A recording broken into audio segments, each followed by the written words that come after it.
So this is the part 1, no? We're going to work with pandas.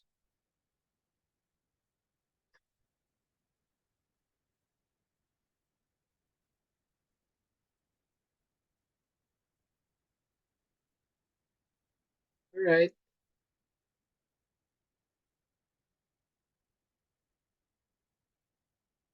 Mm, new Python file. Naman tayo.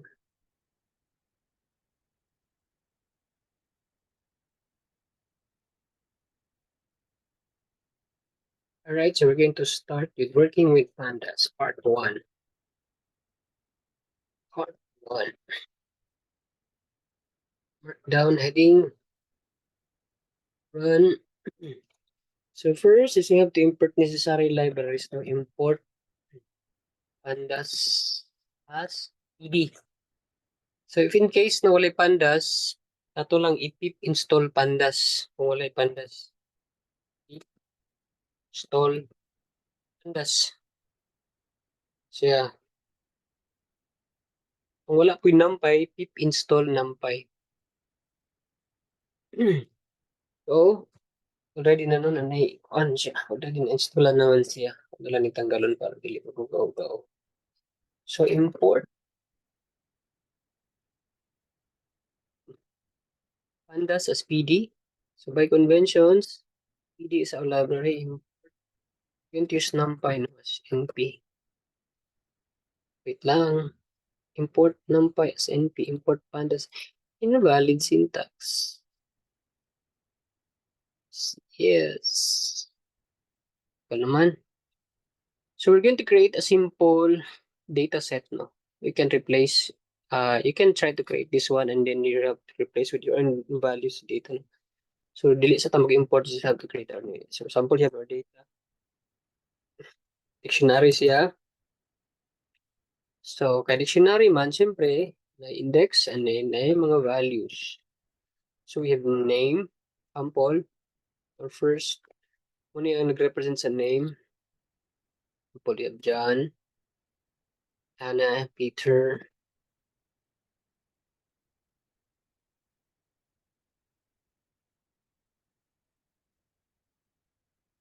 Linda, Humilia.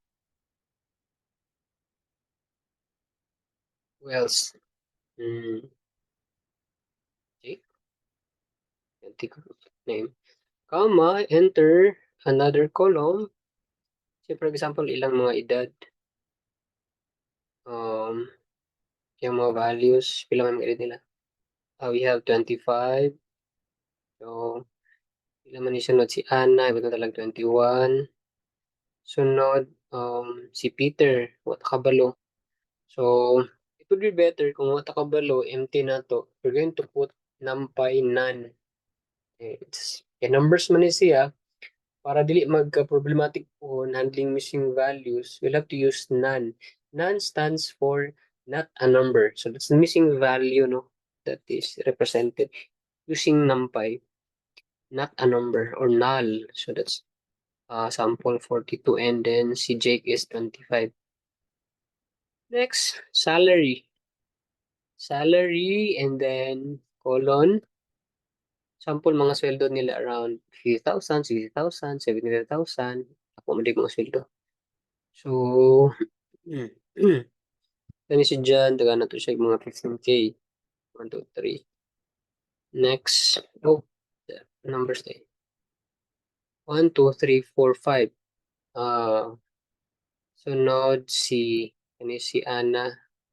Ang sweldo na ni kay Kuan. Pample edad niya 21. So, na pa sa mga entry level. So, next. Si Peter, wata kabalo, pila sweldo niya. Natibutang kung what. Na na to, that's NP that. Not a number, none. And then si Jake, 25. Ganto siya og pila man. 20,000?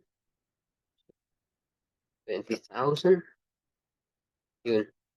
Next, ilang sex or ilang gender. So, ano siya? Categorical value, male, female, What else? Male, female, and then male. Alright. So this is our dictionary, no? So nag-error. Because wa tanag kama-kama.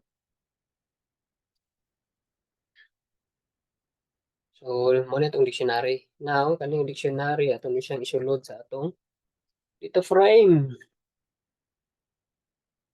So we'll have to use the function data pandas, di ba? PD dot, that's data frame. It's capital D, no? Ayun, data frame. So data frame is a function. Tapos isulod na to ni ang data. Yun siya. Atong gi-create yung data, atong gisulod sa atong data frame. Now, si wrong niyan. All arrays must be of the same length. So, naikulang. 1, 2, 3, 4, 5. 1, 2, 3, 4, 5. 1, 2, 3, 4, 5. 1, 2, 3. Uy, si Linda dining koan. 42. 20,000 si Jake. Wala salary. Pila man? 25. Tarag mga 13,000. Butang talag 15, no. 12,500. Siya. So wrong with you, my friend. Then, yun siya. So, as you can see, ano ni siya, no? Ang atong data frame we create using pandas. This is our data set. So we have colors and name. This is data frame. Now we are creating a data frame. All right. So data frame, we have name, age, salary, and gender. This one kanina kung bold. Mo ni siya ang index sa atong data frame mag-create. Yeah. Next. Oh.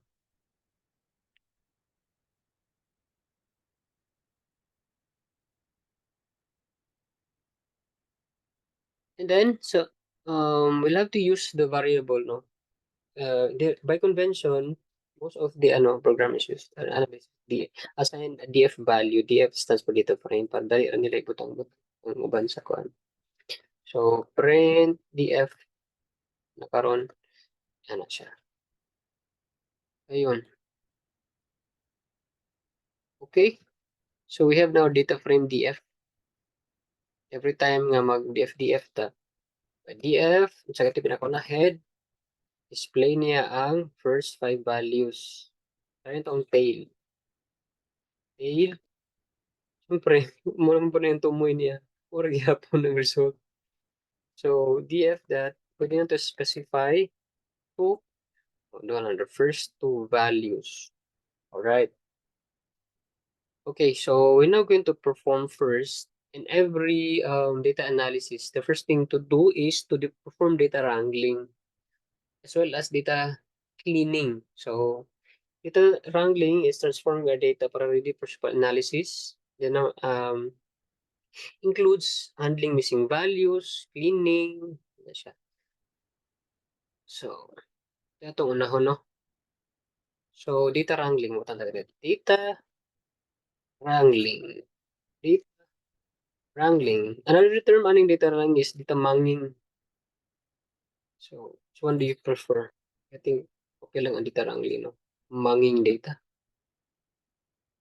So, we're going to display the initial values. So, ito df that displaying the initial values. Cleaning our data. Now, so as the discussed kanina, how are we going to clean our data? Cleaning the data. Dito po tayo magamit og markdown, no? Instead of what? Gagmay siya. Cleaning the data. But number one, cleaning the data. Cleaning the data. Handling the missing values, number one. So, handling, how do we handle missing values? Wait, na-discuss nag-data wrangling kanina, wala. Wala, no? Okay. Anyway. So, pandas.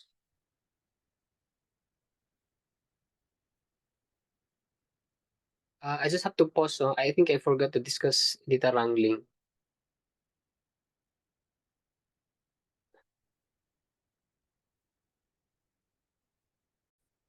Okay, so let's resume our recording, no? As mentioned kanina, nakalimutan ko ang discuss sa data wrangling. So, data wrangling is transforming and cleaning raw data into a format which is more suitable for analysis. So, in other terminologies or topics, separate ang data wrangling o data cleaning. Ang data wrangling is nag-focus siya on the transformation of the data. So, ang data cleaning is i-check niya whether ang data nga nakuha is facts or ang data nga nakuha is na ay mga nag-duplicates nga kailangan i-remove. So that's part of data cleaning, i-remove ang duplicates. So data wrangling is yung i-transform nga mas ready na siya for in performing data analytics na. Transforming and cleaning raw data into a format that is more suitable for analysis as mentioned initially for preparing data for analysis modeling and visualizations. Dili siya magka-error-error. First step isa to load the data. Siyempre, unsa man ang atong ihinluan, unsa man to i-transform gamay data. So, import data into Python using read underscore CSV, Excel, SQL. Na-mention na ni kanina. So, we have common data sources, Excel, CSV, databases, APIs. So, I think you are already acquainted with this one. Handling missing data. So, definition common causes, incomplete surveys, sensor failure, na yung mga values nga wala gi-fill inan, especially na survey data, no? If common man gid na is nagagamit ta og survey form, saan nga survey form? Google Forms. So, kung dili nimo nato mabutangan og required na yung mga values nga pag ma-generate nato yung sheets nga missing ang values. Not all the time man gid pod nga kinahanglan nila fill inan to ang naa didto. What if wala gid sila ma-answer atong sa katong particular question? So, removal, that's dropping missing values. Imputation. So these are the things we're going to do to handle the missing values. We're going to remove the values or remove the particular column. Katong row, rather. So we're going to remove the entire row nga na ay missing values. We're going to do imputation. So we're going to impute naman po library for imputer, no? Simple imputer. Later on, atong ma-encounter. So filling missing data with mean, median, and mode or using predictive models. So, pwede rin ito kung ang mean, central tendency, we have mean, median, and mode. Sample sa age, kabalo pala edad, so manguha na lang siya, mangalap na lang siya dito. Or ang mode, sa atong kung ano siya, pinaka-common nga edad, kato na ito ibutang. So, and then, there are some advanced methods, no? Kanang magamit na taog mga predictive models such as nearest neighbor, kaning imputation by chain equations, handling missing data or correcting errors and inconsistencies. We're going to drop the duplicates now, remove duplicates, kanina as mentioned, removal. So there is a function for that. It's drop underscore duplicates. We can also fix the data type now. If the data type does not coincide the values, we can change it as type. So kung ato siyang i-convert into numbers, as type. Normalized text, we're going to use text str.lower. So this would change the case of the text into all lowercase. It would be better nga uniform ang iyang case tanan sa lowercase para matreat tanan values